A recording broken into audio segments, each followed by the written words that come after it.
예, 안녕하십니까.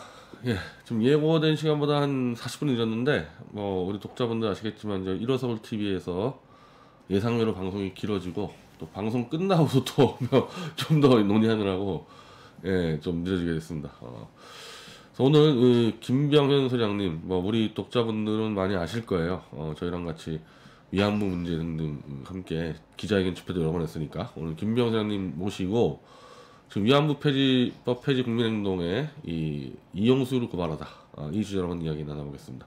예, 소장님 한번 인사드리죠. 예. 네, 여러분 반갑습니다. 예, 저는 미디어워치의 도움을 많이 받고 이용수, 특히 이용수에 대해서 연구하고 밝히는데 도움을 많이 받았습니다.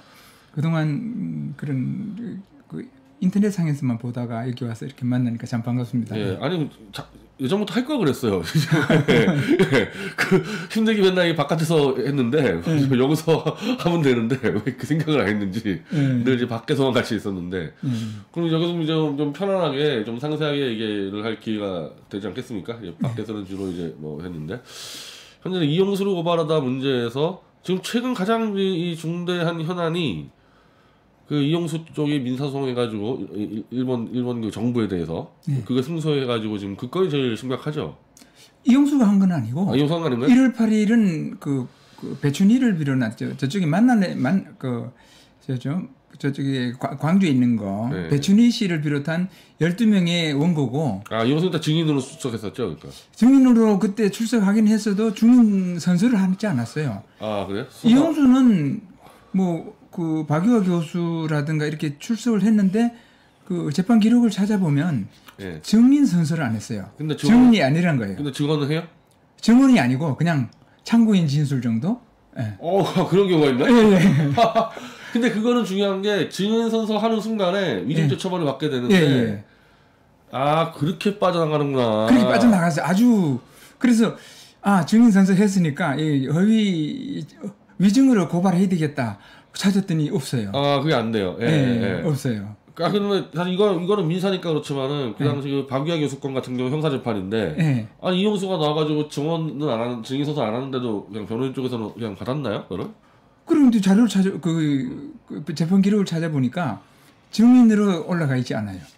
그럼 참고인으로 나갔다? 예, 그런 것 같아요. 그럼 증언을 받아준 게 좀 이상하네. 제가 그쪽 참여 안 해가지고. 어쨌든 그러니까 이번 민사소송의 당사자는 아니지만은 3월 24일. 3월 24일 날 1월 13일 날 하기로 했다가 3월 24일로 연기됐죠. 거기에는 원고예요. 거기는 20명인데. 또 있어요, 구속소송? 원래 1월 8일 거와 1월 13일 같은 내용인가요? 같은 내용인데 원고가 다르죠. 원고가 두 번째 건은 이용수가 들어가 있다. 근데 그러면 첫 번째가 어쨌든 일본 정부는 배상하러 나왔으면은 두 번째 것도 거의 99% 똑같이 그럴 가능성이 있는데 이제 거기서 우리가 이제 의견서를 제출하려고 해요. 의견서를 제출해서 지난번 재판이 이렇게 잘못됐고 또 이 원고들이 변호사들이 주장하는 내용이 이렇게 잘못됐다. 그러니까 그 재판에 이것을 참작하라. 그런 식으로 의견서를 보내려고 하고 있어요. 근데 지금 그 재판은 민사재판이지만은 피고가 일본 정부로 돼 있을까? 똑같습니다. 그럼 일본 정부는 대응을 안 하죠? 예, 그렇죠. 안 나오죠, 아예? 아예 안 나오죠. 변호사는 없을 거고. 그럼 우리는 어떻게 들어가죠, 그걸로? 의견서 제출은 가능합니다. 그냥 참고인 의견서 제출로? 아니, 의견서 제출이라 그래서 그런 절차가 있습니다. 아니, 저희도 이제 보수운동하면은 무진장 내거든요. 그래서 이제 누구 구속됐거나 하면은.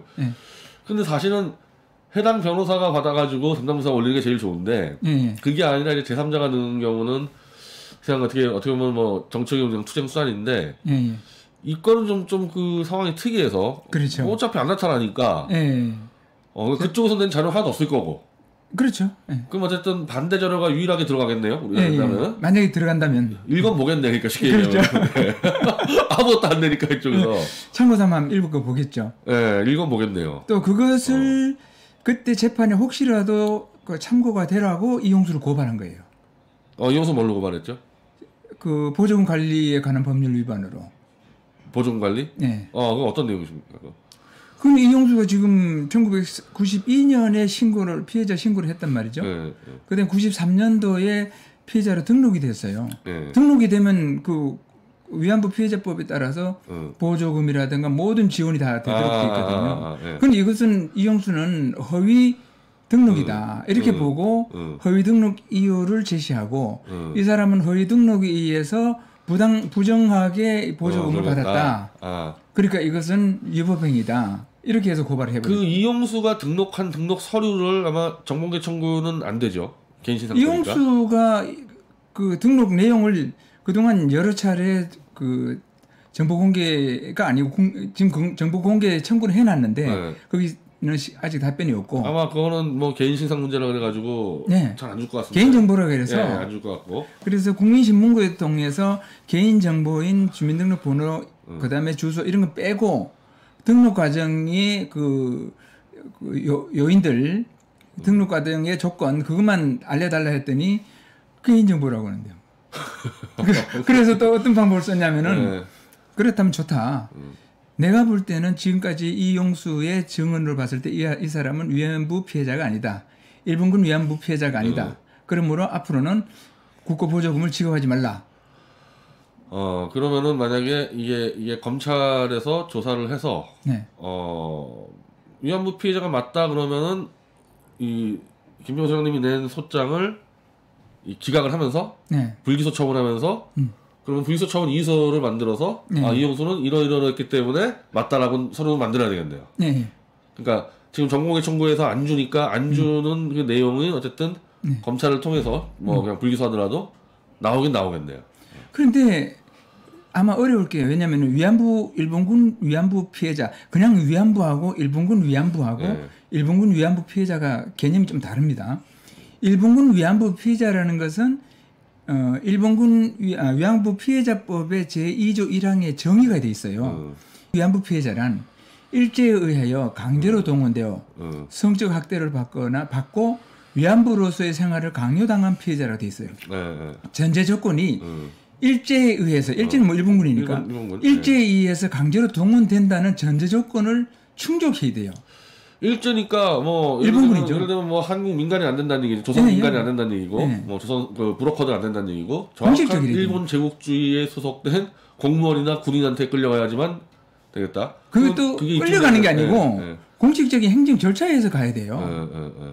근데 그게 아무도 없죠. 한 명도 없어. 그건 한 명도 없죠. 이호수배는 한 명도 없겠네. 예, 한 명도 없죠. 네. 그러니까 제가 이 위안부는 이건 사기라고 보는 거예요. 네. 왜냐하면 일본군 일제에 의해서 일본 정부의 공식적인 행정 절차에 의해서 위안부로 간 사람은 한 명도 없는 거예요.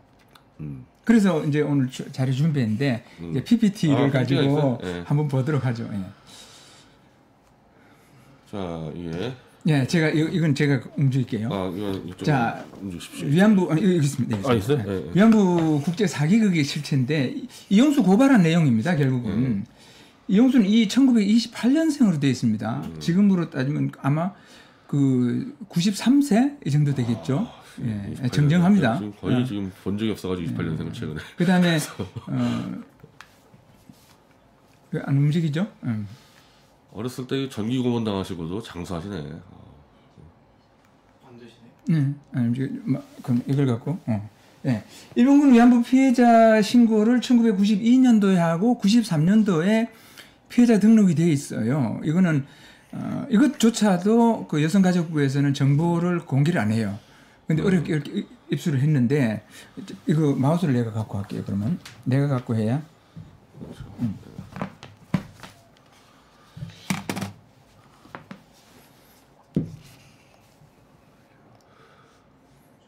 왜 안 되지?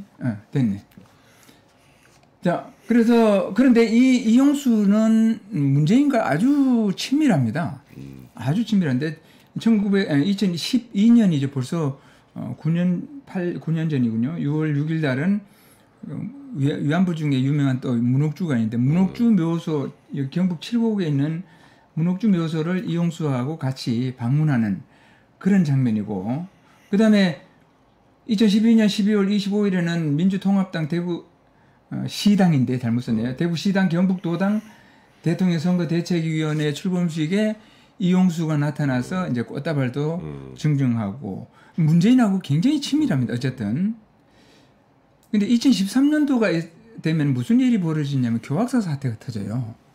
교학사 사태가 터질 때 교학사가 국정교과서 말씀하시는 건가요? 교학사는 검정교과서 중에 그 2012년까지의 검정교과서를 6종으로 쓰다가 새 교과서를 검정을 2종을 더 추가하면서 국정교과서 가기 전에 맞아. 예, 교학사를 이른바 보수파들이 해가지고 좀 보수적인 교과서 만든다 해가지고 그 교학사 사건이죠. 예. 그래서 거기에 위안부들이 일본군에 따라갔다라는 내용이 들었다고. 그 내용이 들어있었죠. 예. 그래서 저 도종환이라든가 이 좌파들 전부 다 아주 볼띠같이 일어났죠. 저기 도종환이 있네. 예. 그때 이용수가 이 교과서에 끼어들어요. 그때에서 이 교과서 쓴 분들 엄청 고생했었는데. 예. 뭐 이 교과서에 보면은 일본군 위안부 피해자가 일본군을 따라다녔다는 교학사 교과서의 서술은 일본군 위안부 피해자들에 대한 모독이며 역사 왜곡이다. 한국 정신대 문제 대책 협의회. 이 정신대 대책 협의회가 위안부를 다루고 있다는 것 자체가 웃기는 거예요. 정신대라는 것은 이 조선에서 조선 여성들에 대한 정신대 근로령은 해방 때까지 사실상 발동이 되지 않았어요. 그런데 정신대라는 것은 그 만약에 여자 정신대 근로령이 발동이 됐으면 거기에 되는 여자 정신대의 자격은 그 당시에 중등학교 이상이에요. 중등학교 수준에다가 광업계열, 공업계열 기술을 갖고 있어야 돼요. 그러니까 그런 왜 조선 땅에서 여자 정신대 근로령이 발동이 안 됐냐면은 거기에 자격이 부합되는 여자들이 없었어요. 그래서 안 된 거예요. 근데 정신대 문제 윤정옥이라든가 이효재라든가 정신대 문제를 가지고 들고 나와서 위안부하고 헷갈려 가지고 지금 다 어마는 헷갈릴 거예요 지금도 국민들이. 예. 그래서 저 이름부터 대학 교수라면은 그래도 저 정도는 개념을 분간할 수 있어야 되는데 이렇게 말도 안 되는 일을 했고 그동안 아마 그 당시에 중등 이상 되는 조선의 여성이 거의 없었을 거예요. 그래서 아마 그것 때문에 그렇죠. 그래서 남자도 한 뭐 5%도 안 되는 걸로 제가 알고 있는데 남자들은 그런 대로 한 70만 명 정도 됐고 자체가 이게 많지 않으니까. 그러니까 일본에서는 공장에 가서 일을 시키게 되니까 어느 소통이 돼야 되고 어느 정도 기술이 있어야 되고 그렇기 때문에 당장 공장에 투입해서 무기를 생산해야 된단 말이죠. 그런 자격이 갖춘 여자가 없었다는 거죠. 일본말을 하고 뭐 중등 교육 받은 사람이 더군다나 있겠어요. 광업 계열, 공업 계열. 그래서 1934년 8월 23일에 일본하고 조선하고 일본에서 여자 정신대 근로령이 공포가 됐는데 조선에서도 같이 공포해서 시행하려고 했는데 조선은 자격 있는 여자들이 없는 거예요. 그때까지 정신대 근로령이 발동을 못한 거예요. 그 대신 모집이라든가 뭐 알선이라든가 이렇게 해서 간 경우는 있어요. 어쨌든 이 교학사 사태 때문에 이용수가 끼어든 거예요. 그리고 2014년도 3월달, 1월달에는 대구 포상고등학교 가서 교학사 교과서 선택을 처리하라 이렇게 주장을 하고 그 다음에 또 청성여고에 가서 2월 14일 날 1월 8일이죠. 청성여고는 친일과 독재를 미화한 교학사 역사 교과서 채택을 처리하라. 그러면서 뭐라 그랬냐면은 이용수가 역사 인식도 제대로 되지 않으면서 어떻게 학생들을 가르칠 수 있느냐. 대단하죠, 이용수. 저 할머니 때문에 아마 교학사가 한 곳도 아마 채택을 못했을 거예요. 결국 채택 못하고 그랬죠. 된 것도 막 저렇게 밀고 가서 다 날려가지고. 그리고 이 여자가 뭘 한다고? 교장 선생님을 30년 넘게 학생들을 가르치는 교장 선생님 앞에 역사 인식도 제대로 되어 있지 않으면서 어떻게 학생들을 가르칠 수 있느냐 이렇게 고함을 지른. 그리고 또 2015년 이게 바로 이건가? 이거 맞군요. 2015년도는 또 문재인이 10월 14일 수요 집회 때 그 당시에는 새정치민주연합 대표였는데 수요 집회에 나가서 이용수하고 악수하고 그 다음에 이제 또 사드에도 사드까지 꼈네 문.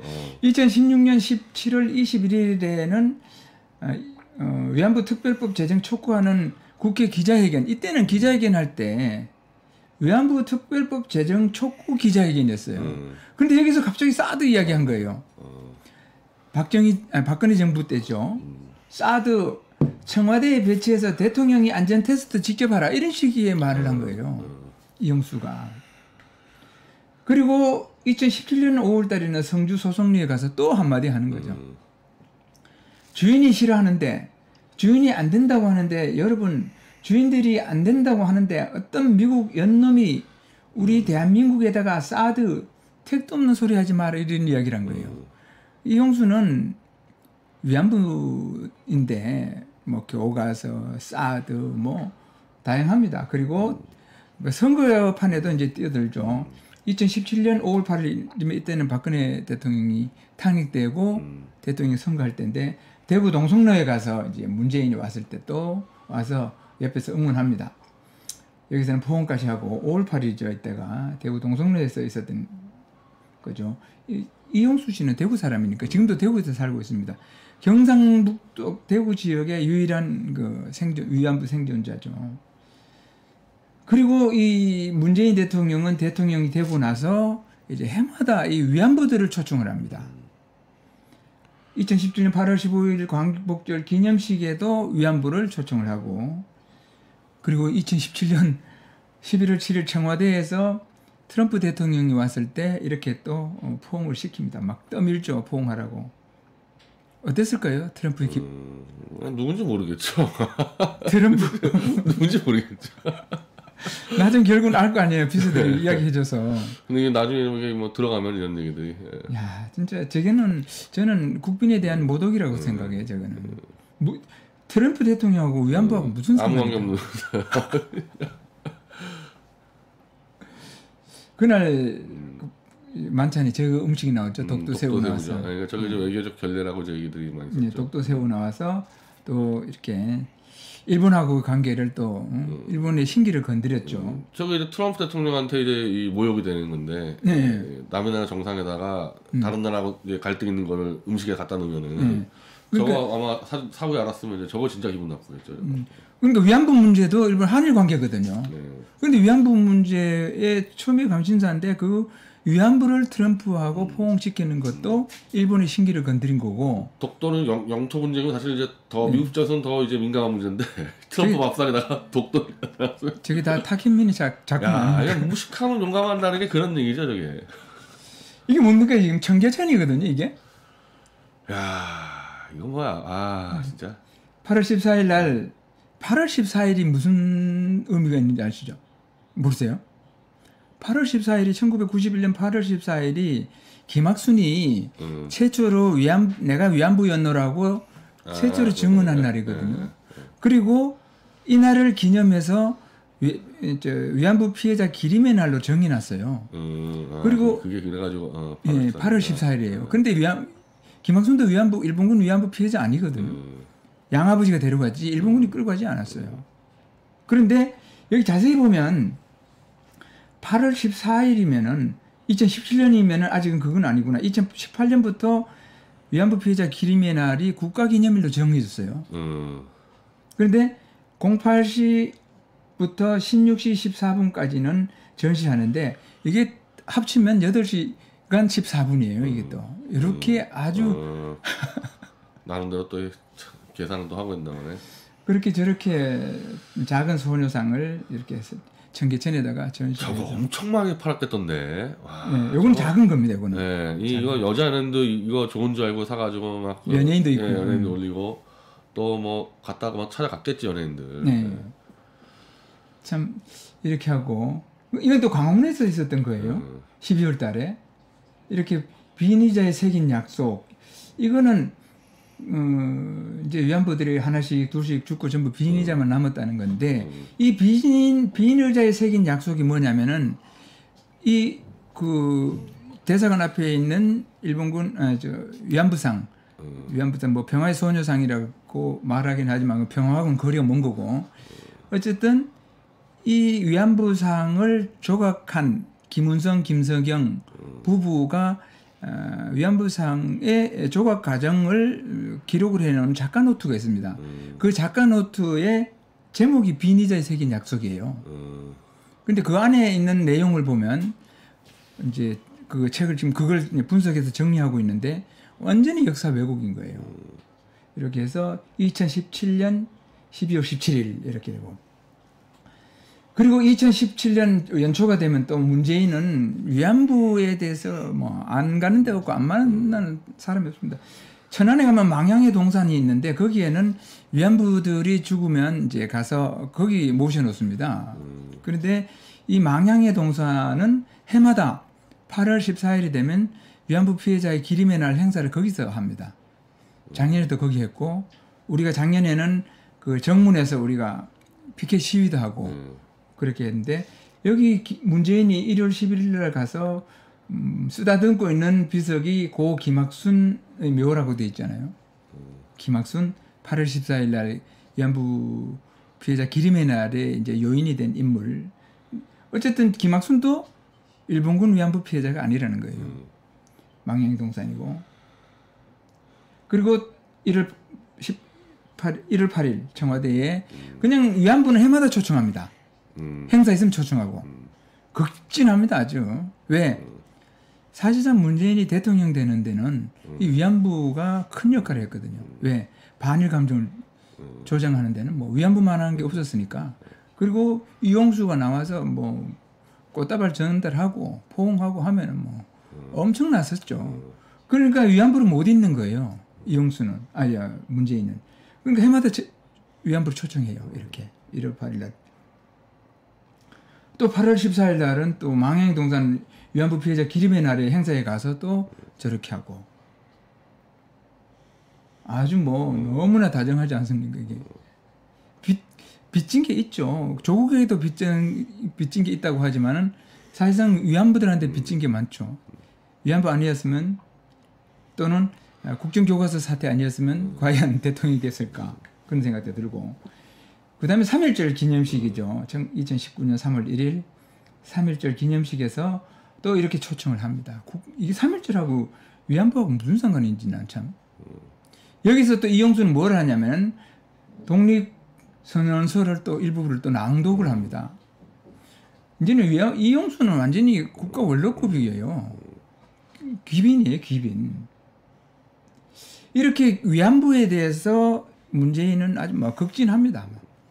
배려. 그래서 자연스럽게 또 서울시장인 박원순하고 같이 이 위안부 문제를 그냥 세계화 시켜버린 거예요.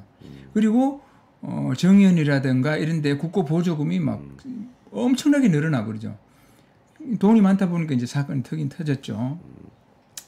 이렇게 위안부에 대해서 문재인이 이렇게 극진한 반면 정작 국군 통수권자로서의 문재인의 자기 임무는 소홀히 한 거예요. 이게 2019년 3월 22일 서해수 55 용사의 날 대전 현충원에서 있었던 일인데 참 학생들의 표정이 어둡죠. 제2연평해전, 천안함 폭짐, 연평도 포격 희생자 전체 55위 용사를 한목에 이제 1년에 한 번씩 추도하는데 이날에 이전에도 그렇고 문재인 참석 안 합니다. 는 참여 안 하죠. 참석 안 합니다. 총리가 되신 갔었죠 그때. 이때 대구 간 거예요. 문재인 2년째 서해 수호의 날 불참. 이낙연이가 오고 왼쪽에는 이제 피우진 보훈처장. 이때 문재인이 어디로 갔냐면 대구로 갔어요. 근데 아무 소리 하지 말고 갔지. 그냥 오늘 대구로 가는 길 마음 한쪽은 서해로 향했다. 사람 염장 지르는 거죠 이거? 원래 저런 말을 어디서 배웠는지 남 염장 지르는 말들을 아주 상습적으로 써요. 네. 뭐 서해수 55 용사의 날 대구 칠성시장을 방문합니다. 그때 뭐 이렇게 기관총도 막 보이고 그랬던 아마 기억이 날 거예요. 그리고 이런 쇼나 하고 역대 최고 대통령. 뭐 미리 예약돼 있었다는 의도적으로 연출한 거죠. 유가족들 그 마음 짓밟으려고 의도적으로 하는 거죠 사람 저거. 그래 앞에 위안부는 그거는 이렇게 부서에서 다루면 되는 문제고 그 전몰 장병들은 국군 통수권자로서 반드시 챙겨야 할 일이거든요. 근데 정중히 따지면 저거는 국가 안보 문제이기 때문에 당연히 서해수 날이 앞서죠. 그럼요. 유전상 당연히 앞서게 돼 있죠. 당연히 거기 가야 되는데 6.25 기념식에도 참석 안 하잖아요. 근데 참 이때 대구는 왜 간 거죠? 대구 그냥 갔나요? 그때 시장부 때문에 갔는데 아니 지금 칠성시장 방문이라는 건데 그럼 대구 그냥 간 거예요? 아무것도 없이? 특별한 그게 없는 것 같아요. 그러니까 시장 간 거예요. 시장 상인들을 위해서 뭐 간 것 같은데. 이거 진짜요?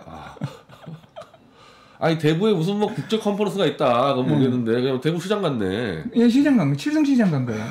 저런 인간이 진짜. 그러니 위안부 못된 게 한이죠 뭐. 그러니까 대구 안 가고 청와대에 들어놓여 있으면 또 너 욕먹으니까 일단 가긴 가야 될 것 같고 어딘가 가야 되겠는데 어디 갈까 하다가 시장 가서 뭐 떡볶이나 먹으러 가자 이렇게 갔나 보네. 가지고. 그러면 가면서 아무 소리 안 하고 갔으면 더 좋겠어요. 마음 한쪽은 서해로 향해. 저 정말요. 이게 나 옛날에 김대중 노무현보다 더해. 심각하죠. 김대중 그때 뭐 월드컵 보러 간다 안 갔잖아요. 차라리 그건 있지. 이거는 그냥 시장 간다고 한가? 그런데 이제 원래 작년 5월 달이죠. 5월 7일 날 이제 이영수가 튀어나온 거죠. 이영수가 이제 기자회견했죠. 대구에서. 할 만큼 했습니다. 제가 많이 당한 거 아닙니까? 30년 당하면 많이 당하지 않았습니까? 하고 유명한테 당했다고 이제 하소연한 거죠. 난 기자회견 내용을 보니까 내용이 없어요. 오로지 하소연. 특히 뭘 당했는지가 없겠죠. 당하긴 뭘 당해. 얼마나 잘 호요식했어요. 윤미향 덕분에. 그래서 당한 게 없지. 윤미향도 저런 사람이 그렇게 각광을 받는 경우가 세상에 어디 있습니까? 완전 그냥 길거리에 있는 그 무명 가수를 윤미향이 키워다가 거의 뭐 서울 최고 강남변에 집어넣었으면은 윤미향이 아마 어이가 뭘 당했는지 아마 자기가 이해가 안 될 거야 아마. 그러니까 윤미향도 얼떨떨하고 저 노인네가 뭘 원하는 거지? 아무리 생각해도 안 나고. 그리고 또 이영수는 자기는 또 기자회견 특히 두 번째 5월 25일 날 또 기자회견 하잖아요. 자주 했었죠 이때. 네, 두 번 했거든요. 그때는 더 없어. 뭐 내용이. 하니 안 하니 하고 뭐 언론 플레이 어마어마했었죠 그때. 이게 지금 두 번째 이게 첫 번째 되는 거예요? 첫 번째 거지. 저는 할 만큼 했습니다. 시작은 김학순 할머니가 했죠. 마지막은 당당한 피해자, 당당한 특공대 피해자, 가미가제 피해자 이용수가 마지막을 할 겁니다. 뭐가 당당한가요? 지금 이런 걸 보면서 우리나라가 지금 비이성의 시대라는 생각이 들어요. 이건 이성마비의 시대야. 근데 여기서 중요한 언급이 있습니다. 기자회견에. 1994년도부터 책이 나왔어요. 정신대 대책협의회에서 그걸 6,500원에 팔더라고요. 거기에 나온 증언은 잘못되어 있어요. 내가 그렇게 얘기했어요. 왜 파냐고. 이게 이 책입니다. 이 책. 이 책입니다. 이 책. 왜냐면은 이 책이 굉장히 중요한 이유가 있습니다. 이용수가 1992년에 위안부 피해자 신고를 하고 93년도에 피해자로 등록이 돼 있거든요. 그런데 이 책이 93년도에 나왔어요. 그러면은 그때 등록할 때의 그 신고 내용이 이 책에 있는 그대로일 거란 말이죠. 그런데 이 책 이후에 이용수가 하는 증언들은 다 이거하고 또 달라. 그렇기 때문에 이것만 없으면은 괜찮은데 여기 본인의 진실이 다 있으니까 이걸 왜 파느냐는 거예요, 지금. 이거 빨리 없애버려라. 근데 이거 뭐 93년도 나왔는데 이거 없앨 수 있으면. 이것만 없애버리면은 이제 세탁 가능한데. 이거는 증거인멸이 돼. 이거는 없으면 증거인멸이 돼. 여기서 유영수가 그냥 뭐 예쁜 옷 가지고 따라갔다. 그 얘기죠. 그러니까 그걸 없애야 되는데 왜 갖다 파냐 이거죠 지금. 여기에는 자기가 초기 증언 때 했던 진솔한 이야기들이 다 담겨 있는 거예요. 근데 그 진솔한 이야기가 뭐냐? 자기는 일본군 위안부 피해자가 아니라는 거예요. 여기 본인이 일본군 위안부 피해자가 아니라는 증거가 여기 다 들어있는 거예요. 본인 입으로 또. 네, 본인 입으로. 누가 알겠어? 본인 입이지. 그리고 또 대담한 사람들이 여러 차례 그냥 설렁설렁 한두 번 하고 한 게 아니고 치밀하게 대담을 해서 이 기록을 해놨거든요. 그 당시는 그래도 좀 순수하게 했나 보네. 그렇죠. 지금 같았으면 뭐 알아서 날조했을 텐데 그 당시는 그래도 좀 했나 보네. 그때는 묻는 대로 그래도 자기가 숨길 거는 숨겼죠. 중요한 부분은 숨기고 또 말을 슬쩍 바꾸고 그렇게 했지만은 다 숨길 수는 없으니까. 뭐 갑자기 얼떨결에 막 조사하고 뭐 하니까. 그런데 제일 중요한 거는 위안부들 전부 안 하려 그러죠.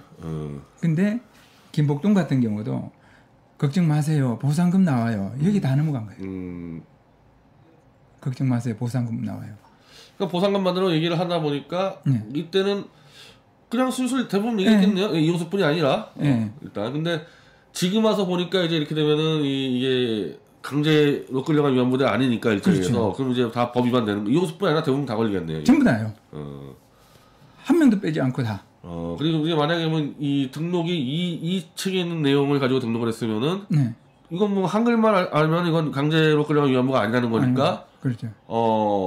그 검찰이 참 머리 아프겠네. 또 우리 사건처럼 또 뭐 들어놓던지 뭐 조작을 하는지 또 그 짓 하네 검찰이 이거. 그러니까 이게 저는 이제 국회에서 청문회 같은 걸 해야 된다고 보는데 왜냐면 뭐 경찰이라든가 이런 데서 이게 다룰 만한 그런 게 아니라 너무 거대한 그렇죠. 거예요. 이거는 국회 청문회감이죠 이게. 네, 국회 청문회감이거든요. 국회 일단은 청문회 이전 일단 공청회부터 하고 네. 국회 청문회로 넘어가야 되는데. 네.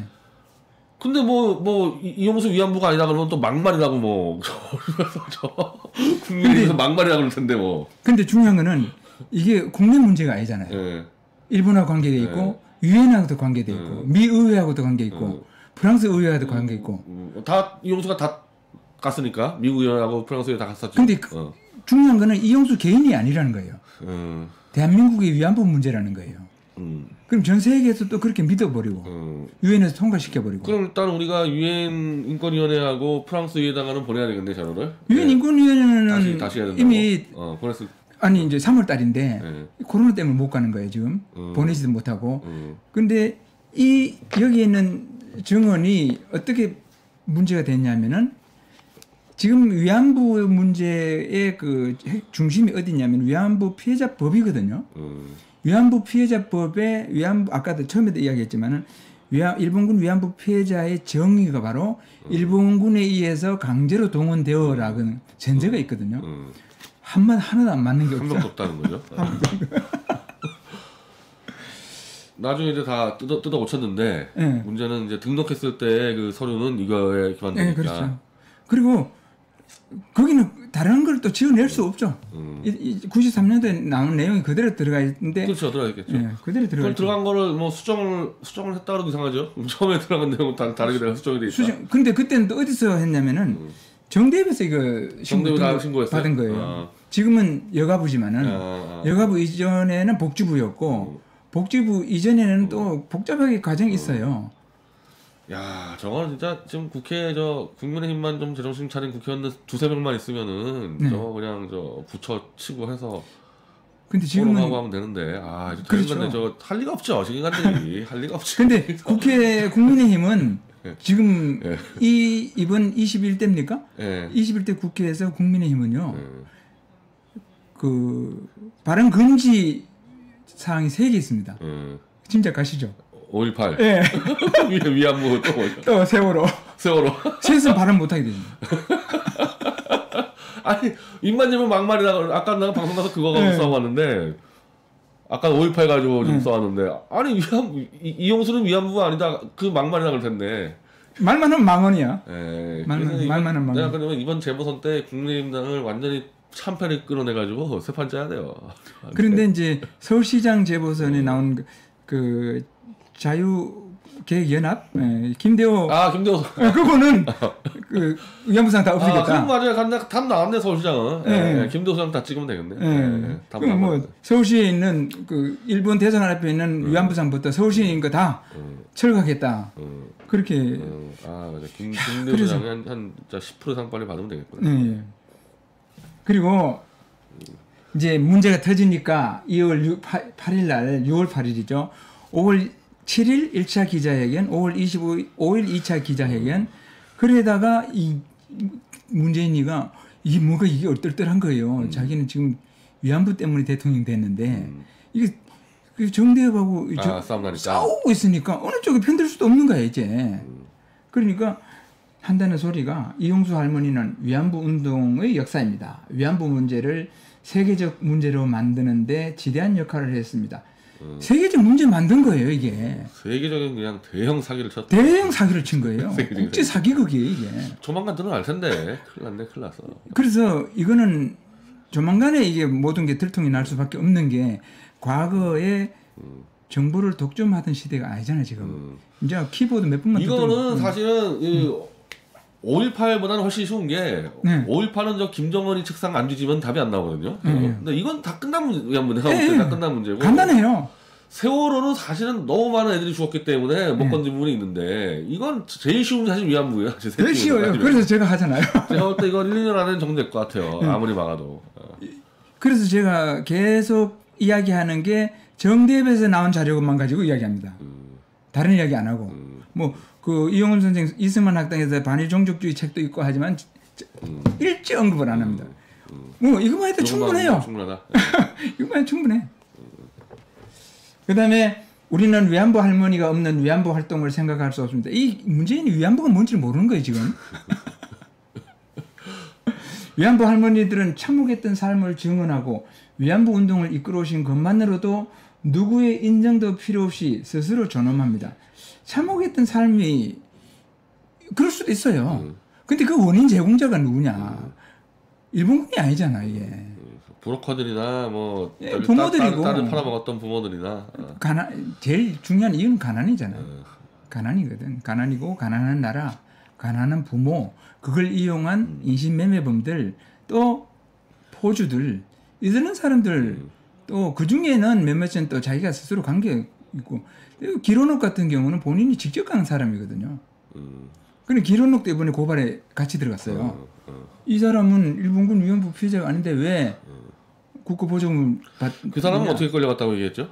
끌려간 게 아니지. 그러니까 그 사람은 어떻게 갔다고? 두 번인데 처음에는 아버지가 그 고물장수를 하다가 장루를 취급하는 바람에 감옥에 가게 됐어요. 근데 감옥에 갔는데 끌어내오려면 돈이 필요하니까 처음에는 기론옥이 20원에 이웃집에 푸주간에 팔려갔어요. 그러니까 푸주간 주인이 야 여기 있는 것보다 만주 가면 돈 많이 번 데다 하더라.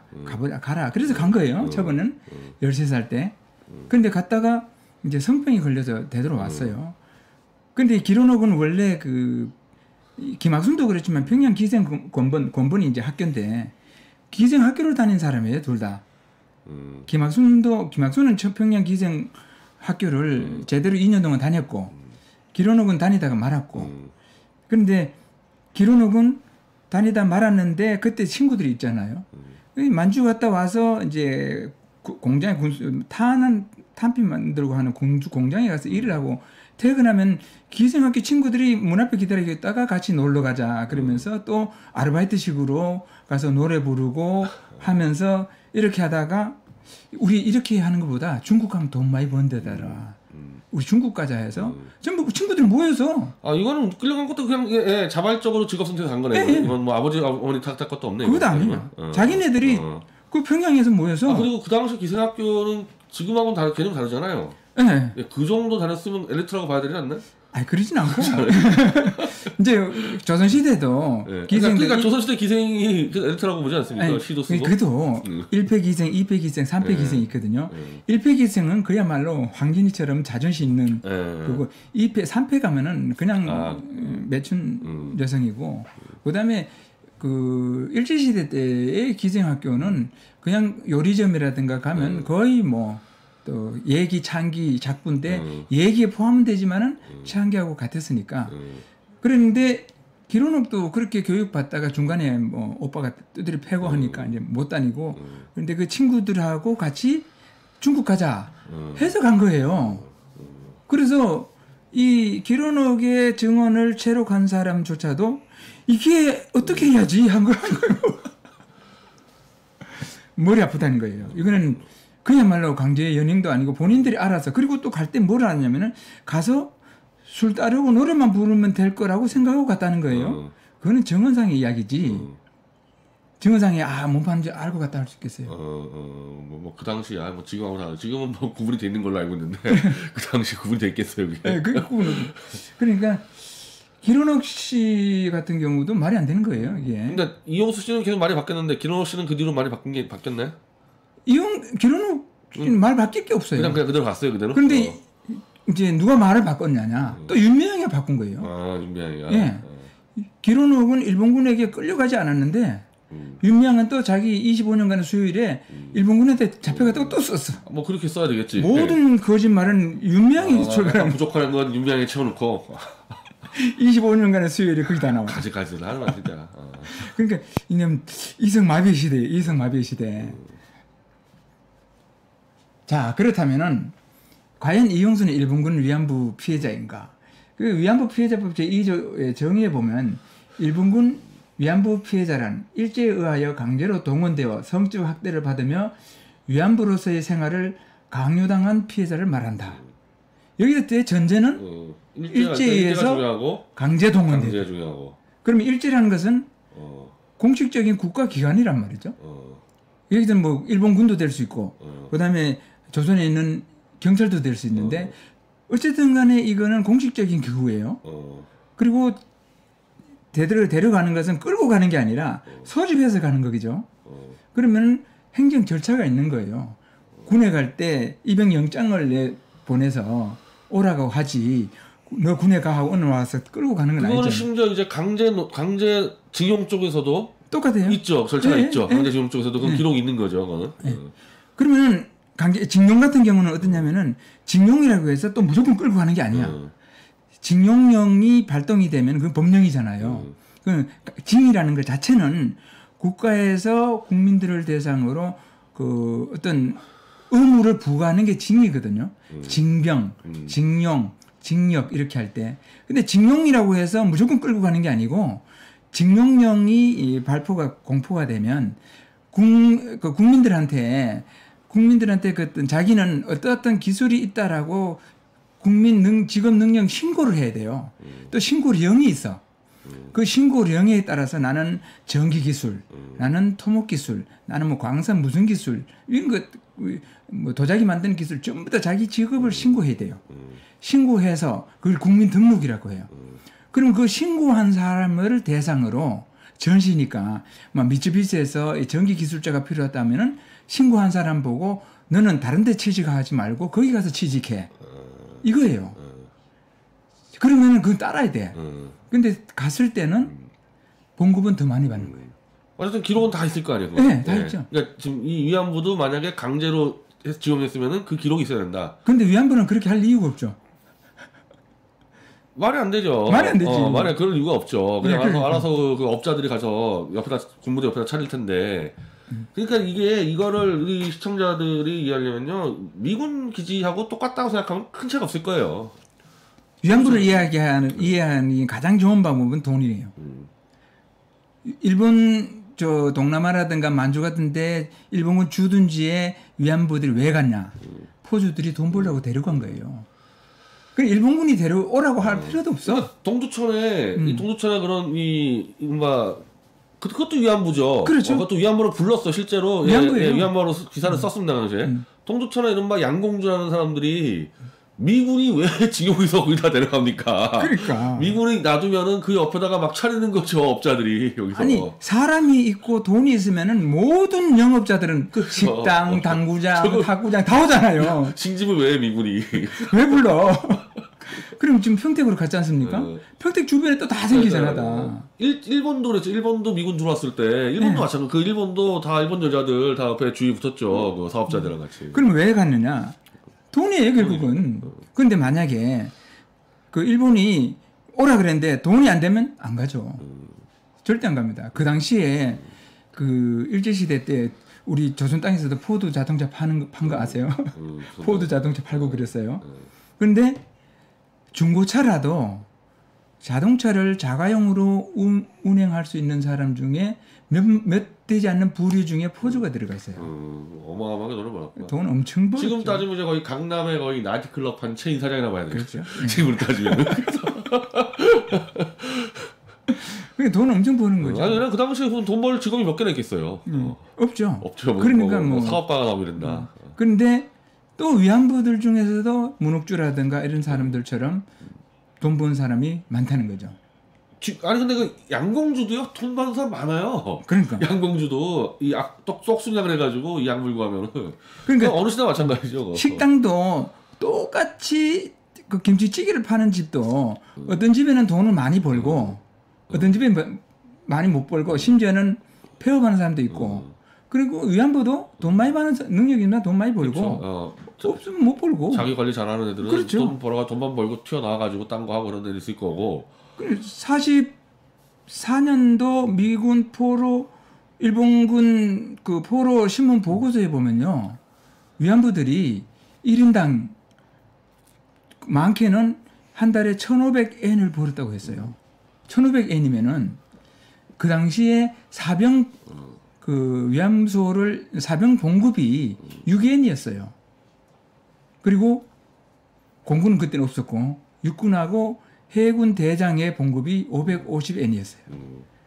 위안부가 돈 많이 벌 때는 육해군 대장의 3배를 번 거예요. 아니 그건 지금도요. 강남에 그러니까 무슨 템프로까지 아니어도 웬만하면 대기업 부장급보다 더 많이 벌죠. 그 친구들이. 그건 지금도 아직. 그러니까 그건 그 거래가액이라는 게 역사적으로 늘 그래왔으니까. 근데 제가 한 달 전에 이 다른 채널 나가서 저쪽에 열린민주당의 좌익정당 대변인과 토론하는데 위안부가 돈 안 받았다고 막 우기는 거야. 이 사람이 돈 받았냐고. 그래서 받았습니다.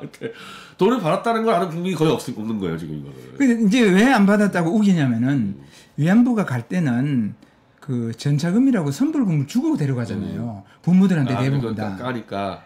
대부분 가는 그도 그 당시에 시골에서 제일 문제가 뭐냐면은 고리채예요. 고리대금에 허덕이는 거예요. 근데 어느 날 와서 딸 어디 데려가면은 잘 먹고 잘 입고 돈도 보내주고 그 대신 미리 내가 500원을 주겠다. 그러면은 막 당장 500원 없으면 전부 다 내일 아침에 끼니를 걱정하는 집에서 주는 거예요. 근데 또 500엔을 주면은 그냥 500원 받고 여자 데리고 가는 게 아니야. 보증인 반드시 세워야 돼. 보증인을. 그러니까 꼼짝 못하게 가요. 그리고 가서는 생활하면서 이제 그 요금을 받으면 돈 받으면 기본적으로 그것부터 까야죠. 그거 지금도 똑같은데 지금도 딱 들어가면 한 1,000원 2,000 줘가지고 관리하게 해서 그렇죠, 딱 까는 그거예요. 거잖아요. 네. 똑같네 뭐 시스템이. 근데 다 까지면은 까질 때 까지면 보내주냐 그게 아니에요. 왜냐면은 또 빚을 자꾸 지어. 화장품, 또 옷, 놀러 다니고 음식 해갖고 폭리를 치어갖고 자꾸 덮을 씌우는 거예요. 그래서 이 위안부들을 힘들게 하는 거예요. 그런데 돈은 결국은 이제 대체적으로 보니까 5대 5더라고. 5대 5인데 전차금이 다 소진됐을 때 그전에는 그나마 또 포주가 괜찮은 포주는 월 얼마씩 아주 적은 금액을 갖다 줘요. 근데 아주 나쁜 것들은 아예 안 주고 그러니까 돈 안 받았다 그러는 거예요. 그러나 지금도 마찬가지예요. 네. 그런 세상은 상식대로 돌아가는 거지. 그러니까 어쨌든 보면 일본군은 어쨌든 돈을 준 거죠. 일본군은. 그렇죠. 일본군은 그 활용료를 준 거죠. 그렇죠. 그걸 갖고 딴 놈들이 해먹었을 수 있지만. 일본군하고 위안부의 계약은 30분에 얼마 그 계약 금액에 따라서 서비스를 제공하고 돈을 받는데 그 돈이 카운터에 주지 본인한테 직접 주나. 카운터에 주지. 그 카운터를 관리하는 사람이 있고 그 위에 포주가 있잖아요. 그러면은 이 위안부는 또 포주하고 이제 고용 관계잖아요. 그러면 지금도 회사에서 식당에서 일하는 사람 밥 먹으러 가면 식당에 일하는 사람도 돈 직접 주나? 뭐 지금 사례를 봐도 대충 이해될 수 있는 정도의 그런 그렇죠. 생활이라고 좀 알겠습니다. 자 그리고 그렇다면은 위안부 피해자가 되기 위해서는 일단 일제에 의해서 강제로 동원돼야 돼요. 그러니까 저게 제일 문제네. 저거는 약간 뒤에 거는 뭐 논란이 있는 것들이고. 저게 전제예요. 일본에서 안 된다 이거. 예, 저 전제를 충족해야만이 일본군 위안부 피해자예요. 근데 그런 사람이 있습니까? 일본군이 할 일 없어서. 그리고 제일 중요한 거는 공식 문서가 없어요. 있을 수도 없고 있을 수가 없죠. 그리고 이 일제한 강제 동원 뭐 이렇게 있는데 이 책이죠. 이 책이 뭐 그 아마 이용수는 이 책 때문에 잠을 못 잘 겁니다 아마. 강제로 동원된 조선인 군 위안부들 사실상 이게 정대협에서 나왔는데 이게 육군까지 나왔고 그 외에도 자료들이 많은데 다 하는 이야기는 참 어렵고 힘든 이야기만 있어요. 그런데 대부분 다 돈 때문에 돈 때문에 심지어는 아버지가 자전거를 태워갖고 데려다 준 경우 아버지가 방에서 떠민 경우 뭐 여러 가지입니다. 그냥 뭐 가난한 그 어떻게 보면 또 그 당시 미개한 나라에서 무슨 짓을 못했겠어요. 먹고 살려고. 김학순 같은 경우는 그 양아버지가 엄마한테 40원에 샀잖아요. 40원에 팔렸거든 김학순이. 근데 이제 평양 기생학교 2년 동안 교육을 시키고 국내에서 영업을 하려니까 나이 제한 때문에 또 못한 거예요. 그래서 중국 가자가 할 때 평양역을 출발해서 중국 갈 때 평양역에 엄마가 노란 스웨터를 사와서 사고 와서 배웅을 한 거예요. 강제로. 그게 여기 다 나오는 거예요, 이 책에. 사실은 그렇게만 얘기해도 이게 굉장히 이제 아픈 역사인데 네. 그냥 그대로 진실하게 얘기해도 네. 근데 이걸 진짜 해먹으려고 그냥 창작을 해버렸으니까. 그 창작하는데 제일 큰 역할을 한 사람이 윤미향이죠. 근데 창작을 해서 거의 몇백억짜리. 자, 이영수가 어떻게 갔느냐. 이제 이 책에 나오는 겁니다. 그런데 며칠이 지난 어느 날 새벽 분순이가 우리 집 봉창을 두드리며 가만히 나오너라 하며 소근거렸다. 나는 발걸음을 줄이고 살금살금 분순이를 따라 나갔다. 어머니에게 이야기도 하지 않은 채 그냥 분순이를 따라 집을 나섰다. 가서 보니 강가에 보았던 일본 남자가 나와 있었다. 그는 마흔이 좀 안 되어 보였다. 국민복의 전투모를 쓰고 있었다. 그는 나에게 옷보퉁이 하나를 건네주면서 그 속에 원피스와 가죽 구두가 있다고 했다. 보퉁이를 살짝 들춰보니 과연 빨간 원피스와 가죽 구두가 보였다. 그걸 받고 어린 마음에 얼마나 좋았는지 모른다. 그래서 그만 다른 생각도 못하고 선뜻 따라 나서게 되었다. 나까지 합해 처녀가 모두 5명이었다. 여기서 이제 기차를 타고 경주 가는데 일본 군인은 없어요. 대구에서 그런데 또 뒤쪽 뒤에 가면 127쪽으로 가면은 대구에서 우리를 데려간 남자가 이용수가 대구 사람이거든요. 위안소의 주인이었다. 우리들은 그를 오야지라고 불렀다. 그러니까 대구 집에서부터 대만의 위안소까지 데려간 사람은 위안소의 주인 포주였어요. 이것 때문에 이용수는 이제 이 책이 그러니까 이제 대구에서 대만에 갔죠. 대만. 오야지 대만 쪽인가요? 오야지요? 대구에서 우리 내가 대만으로 갔었죠. 대만 가죠. 그러니까 거기까지 일본 경찰이 개입은 안 했다는 얘기잖아요. 예. 포주가 데려갔지. 예, 포주가 데려갔죠.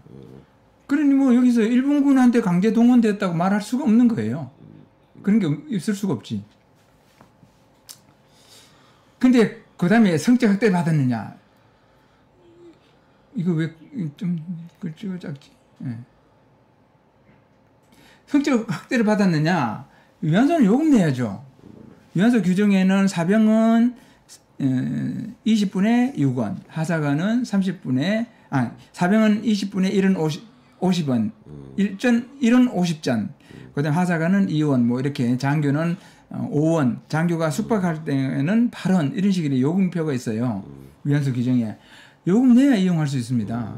식당에 가서 밥값 안 내고 밥 못 먹듯이 일본군은 위안소를 이용하기 위해서 반드시 요금을 내야만 이용할 수 있는 거예요.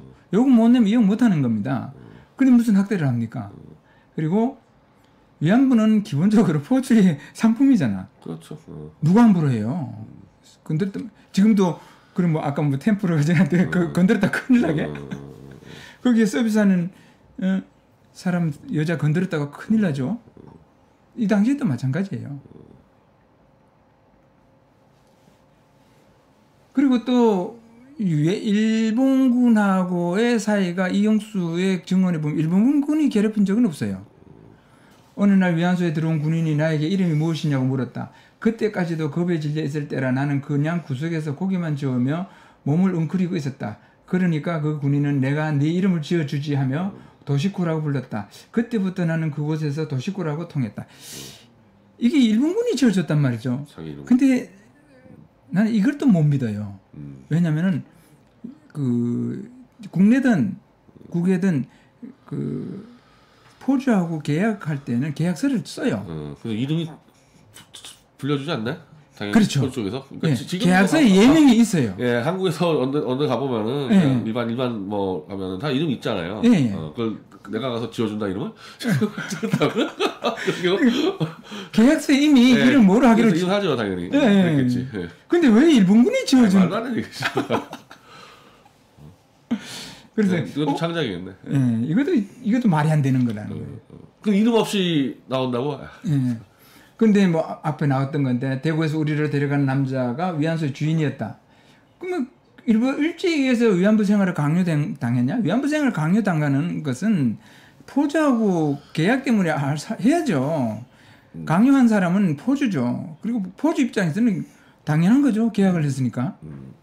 대구에서 우리를 데려간 남자가 위안소의 주인이었다. 우리들은 그를 오야지라고 불렀다. 방에 들어가라고 하는데 안 들어가려고 하니까 주인이 내 머리 끄댕이를 잡아 끌고 어느 방으로 데려갔다. 그 방에서 전기 고문을 당했다.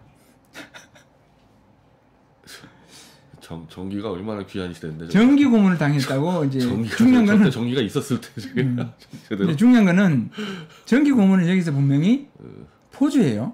어쨌든 포주다 이거죠. 예, 뒤에 가면은 전기 이제 고문 자체는 말이 안 되지만 포주다. 포주다. 일단 포주는 그럴 가능성이 충분히 있어요. 전기 고문을 어떻게 했는지 모르겠지만 포주는 심지어 막 사정없이 패고. 아니 때리면 되지 뭘 전기 고문 하냐고 그 얘긴데. 왜 복잡하게 그렇게 해? 전기 고문이 얼마나 어려운데 이게. 근데 보면 군인들에게 맞은 적은 없는데 주인에게는 많이 맞았다. 이건 사실인 것 같아요. 그렇겠죠. 예, 이건 사실인 것 같아요. 그렇다면 일본군 위안부인가? 이제 자 이렇게 위안부는 국내에서도 그렇고 미군 위안부도 있고 유엔군 위안부도 있고 뭐 많죠. 근데 일본군 위안부라는 것은 또 일본군 그 주둔지에서 일본군을 대상으로 한 사람이 위안부거든요. 그러면 일본군 위안부라는 것은 일본군 위안소에서 일본군이 관리하고 통제하는 위안소에서 일을 한 위안부를 해야 되거든요. 포주라 하더라도 예. 포주라 하더라도 예. 일본군이 관리와 통제를 받는 데인데 일본군이 위안소를 운영할 때는 기본적으로 성병 예방, 현지 여인들에 대한 강간, 살해 이런 건 전쟁 범죄 방지 이런 목적이 있거든요. 그러면서 이 위안소로 인해서 군인들의 그 위법 행위라든가 또는 군기문란 이런 게 발생하면 안 되니까 관리가 굉장히 엄격했습니다. 그럴 수밖에 없겠네. 네, 굉장히 관리가 엄격했고 또 위안부들에 대해서 성병 예방이 목적이다 보니까 위안부들에 대한 건강 관리가 또 엄격했어요. 관리해야 되고. 근데 대체적으로 한 달에 한 번 건강 진단, 일주일에 한 번 성병 검사, 이건 필수예요. 그런데 밖에 나가서 진단을 받아본 기억이 없대. 그럼 안에서도 받아야지. 그 다음에 사쿠라는 것도 몰랐대. 사쿠라는 게 그 진단 얘기하는 거죠? 사쿠가 콘돔이에요. 콘돔이? 예. 근데 필수예요. 저거는 그 당시에 의무적이었다. 반드시 필수예요. 그 위안소에 반드시 비치를 해놓거나 또 군인들이 올 때는 반드시 갖고 와야 돼. 문옥주 같은 경우도 사쿠 안 갖고 대들었다가 발로 차버리고 막 그러잖아요. 그리고 여인들이 자기의 건강을 위해서도 또 군인들은 군인들대로 상부에서 그 군에서 관리할 때 사쿠 이거 반드시 착용하도록 했거든. 그러면 사쿠를 몰랐다. 뭐 아닌 거예요, 이거는. 이거는 일본군 위안소의 위안부가 아닌 거예요. 더 중요한 거는 주인이 불구스름한 빛이 나는 독한 606호 주사를 놔줬다. 606호 주사가 그 위안부들 증언에 굉장히 자주 나옵니다. 저게 그 매독 치료제거든요. 그러니까 굉장히 독한 약이고 지금은 이제 그 부작용 때문에 사용 못하게 하는 건데, 근데 치료 효과가 굉장히 뛰어났다는데 이 약을 그 개발한 사람이 605번째까지 했다가 실패했는데 606번째 성공했다는 그 약이에요. 매독 치료제인데 일본군 위안소면 군의가 놔줘야 됩니다. 근데 주인이 놨어요. 포주가 이 주사를 놨단 말이죠. 이거는 일본군 위안소가 아닌 거예요. 다 낫지 않았는데도 남자를 받아야 하니 잘 낫지 않았다. 그래서 계속 주사를 맞아가며 군인들을 받았다. 이것도 틀린 거예요. 위안소 규정에서 그 일본군 관리가 엄격한 데서는 위안부들이 군인들이 성병 검사를 하니까 거기서 성병이 있다고 유병 그 판정난 환자 이제 성병 환자가 된 거예요. 절대 손님 못 받게 해요. 그렇겠죠, 당연히. 당연하죠, 그거는. 만약에 성병이 있는데도 군인들을 받다가 걸렸다, 영업 허가 취소해요. 그런데 낫지 않았는데도 계속 군인들을 받았다? 이거는 일본군 그 위안소에서 일어날 수 없는 일이에요. 여기서 우리가 알 수 있는 게 뭐냐면은 위안소도 여러 종류가 있는 거죠. 저 주둔지의 일본군의 관리 통제가 엄격한 데서부터 그라데이션식으로 점점 느슨한데 그리고 아예 일본군 관리 통제가 없는 민간 위안소도 있는 거예요. 그렇다면은 일본군의 관리와 통제가 엄격한 데일수록 위안부들은 보호받은 거예요. 보호받은 거예요. 근처에 병원 같은 곳도 없고 보건소도 없었다. 병원 이야기할 필요 없어요. 일본군 위안소면 일본군 군 병원에서 다 관리를 해주는 거예요. 그러니까 이것을 보면 이용수는 일본군 위안부가 아닌 거예요. 이런 데서 자기는 그냥 자연스럽게 이야기했는데 여기서 다 드러나 버린 거예요.